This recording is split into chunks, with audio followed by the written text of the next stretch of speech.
Greetings, folks. Lex here again for another entry in my 13 Slays of Halloween. Tonight I will be looking at 976 Evil. And this one, I decided to go for cheesy 80s horror completely. Like, I didn't know if Monkey Shines would be that, but I was like, okay, I need some cheesy 80s horror. And I was thinking of Evil Speak originally, but I was like, no, I gotta do something else, something more interesting. And I remember there was a movie a while time back. I was like, okay, I gotta do something. And I was like, what would be good? And I remember this trailer when I was a kid, being like scared shitless of. I'm like, wait, no, that's perfect. This is the one. And that movie happened to be 976 Evil.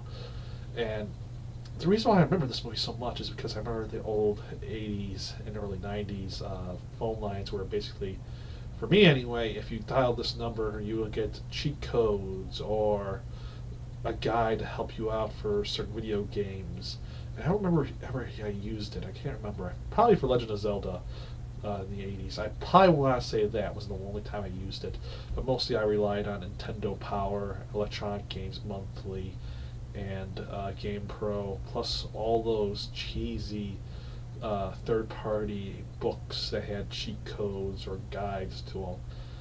I remember when I went to Union Station, Chicago. Uh, when I was a kid, anytime my mother and father took me down there, we would get one of those things. Since we had no internet, internet, no cell phones, no handheld games. There was no Game Boys, so they pretty much entertained me with books. And hell, I still read books to this day. So, yeah. But yeah, so I understand the appeal of this movie. Uh, so this movie has only two stars I recognize in the entire movie. One is Stephen Jeffries from Fright Night, who pretty much plays the same role he did in that.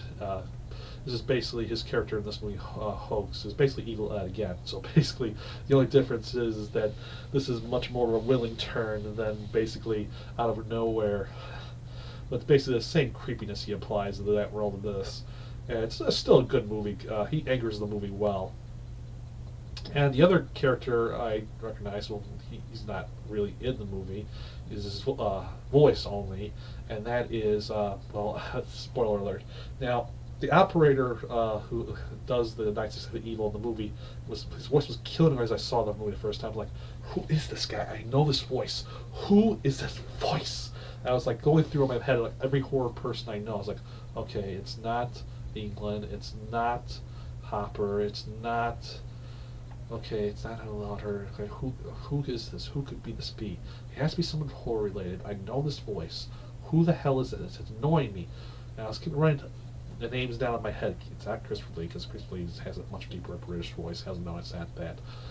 So I was like, okay, who is this? Who is this? And I'm like, am I like trying to picture it? And when I saw the credits, I was like, son of a bitch. I totally forgot. I should have known. And the voice of the operator in this movie is played by Robert Picardo. Yes, the Doctor from Star Trek Voyager is the devil in this movie.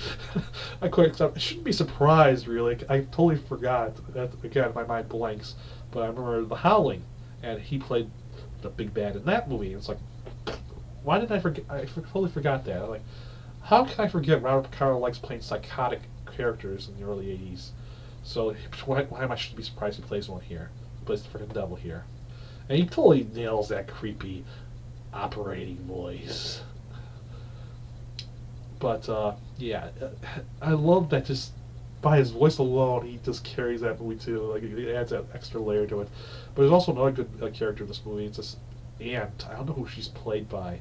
She's Hoax's mother, and basically she's a deranged religious cat lady. She loves cats, and she's highly religious, and she always like smacks Hoax or his cousin Spike around if they are say something blasphemous or do something sinful.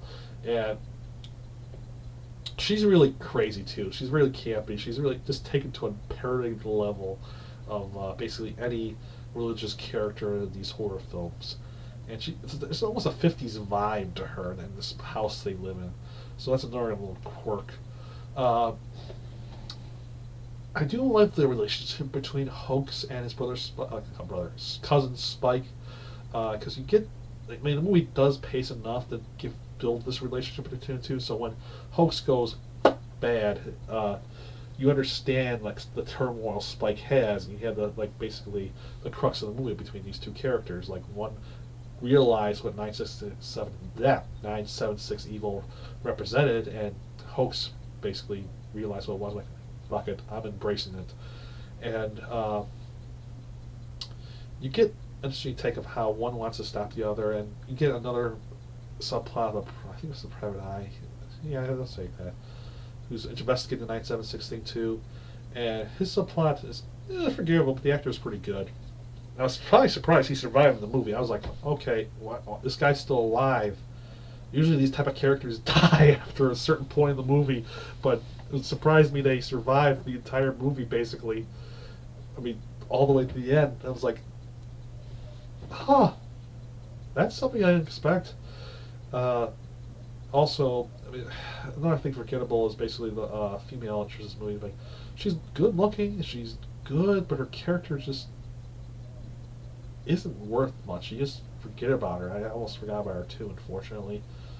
But I can't say about the. I mean, the other thing I got to say is forgettable is basically the kills. I mean, there are some good kills in here, but like, there's a good setup for one scene where basically you get the payoff well, and the setup is, you instantly know what it is. You're like, oh god, this is going where I think it is. And once it goes to that setup near the end of the movie, I mean, you're like, oh, I knew it, I knew it, knew it was gonna go down this way.